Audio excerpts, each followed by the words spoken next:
Halo Lur, gimana kabarnya? Saya doain semua pada sehat, dimudahkan segala urusannya, dilancarkan segala hajatnya, yang punya utang piutang segera terlunasi, yang lagi sakit segera dipulihkan, disembuhkan. Ya kembali lagi di sini bersama Lek Paidi ya teman-teman. Eh, Video kemarin membahas tentang ilmu padi ya, ilmu beras sebagai media untuk jembatan dalam menarik rezeki. Nah kali ini Lek Paidi coba akan share, tapi sebelumnya ngerokok dulu biar Lek Paidinya semangat dalam berbagi sedikit pengetahuan yang sederhana ini. Siapa tahu dapat bermanfaat bagi teman-teman semua dalam berikhtiar, berupaya menarik kelimpahan.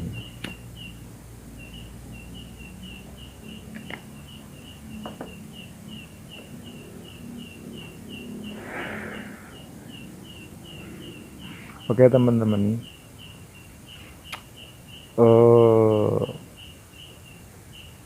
jadi sebenarnya itu banyak sekali metode atau berbagai cara lah dalam menarik rezeki, dan pastinya tiap orang pasti punya caranya sendiri-sendiri.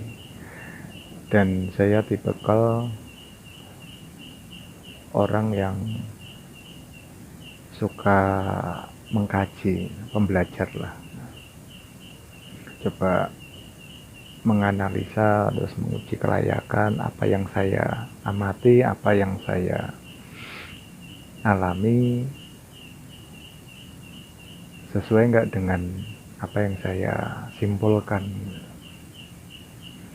Jadi gini teman-teman, pernah nggak mungkin teman-teman melihat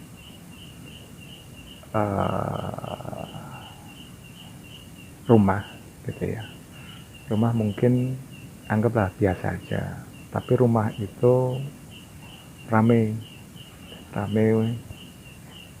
sering buat ngumpul. Terus udah gitu juga dari si pemilik rumah juga selalu menyediakan minuman, entah kopi, entah teh, atau mungkin hidangan kecil, dan itu hampir tiap hari.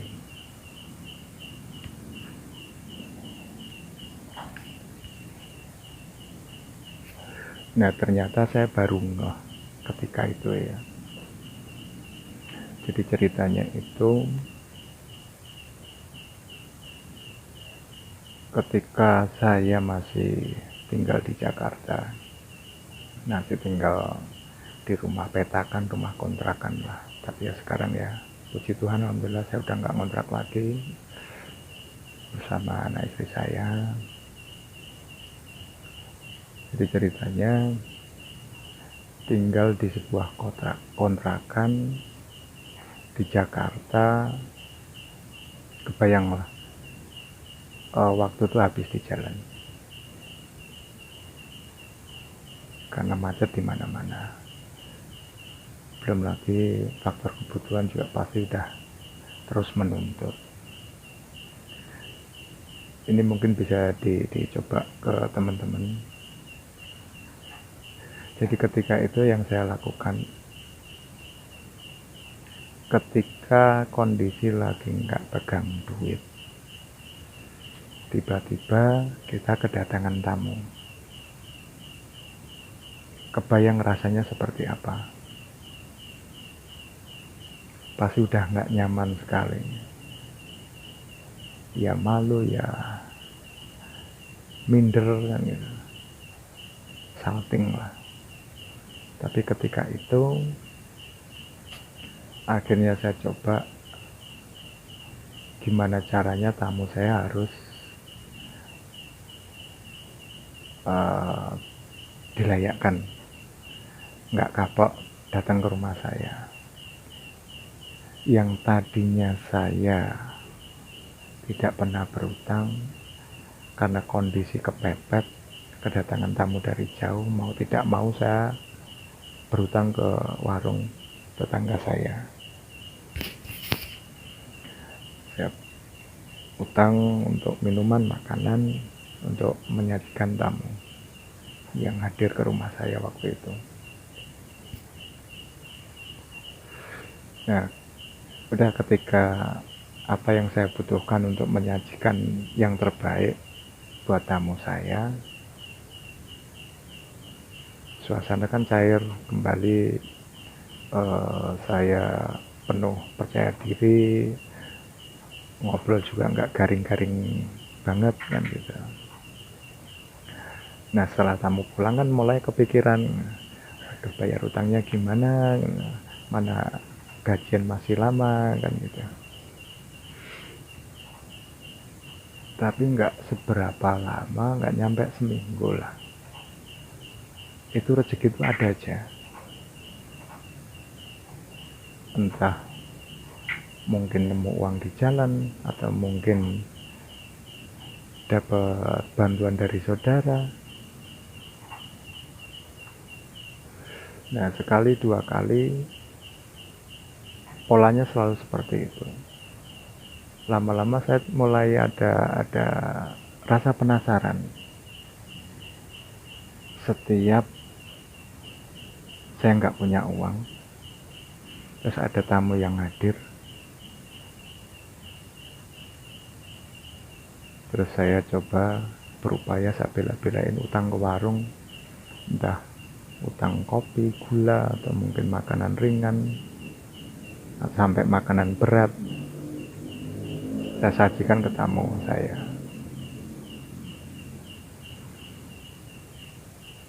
Kok nggak seberapa lama, rezeki itu ada aja dari mana aja. Bahkan nilai hutang dari warung yang saya utangi dengan uang yang saya dapatkan itu lebih-lebih gitu dari jumlah hutang saya. Misalkan mungkin ya saya utang di warung 50.000 misalkan gitu ya, untuk kopi, gula, teh, atau makanan gitu ya. Nah yang saya dapetin ketika saya coba melayakan tamu saya dapatnya bisa lebih, mungkin bisa 200, kadang bahkan bisa 500, dan saya sendiri juga bingung gitu loh. Kondisi lagi seperti ini, kok tiba-tiba dapat rezeki nomplok kan gitu kan. Akhirnya saya coba uji kelayakan, saya coba ngetes bener nggak bahwa untuk mancing rezeki ini sumbernya dari tamu yang hadir yang saya layakkan. Nah suatu ketika saya juga pas kembali lagi, pas nggak pegang duit, saya coba memberanikan diri. Saya undang teman-teman saya, yang teman kantor ya, yang rumahnya jauh lah, misalkan mungkin saya tinggal di Jakarta Selatan, teman saya tinggal di Bekasi, atau mungkin Tangerang.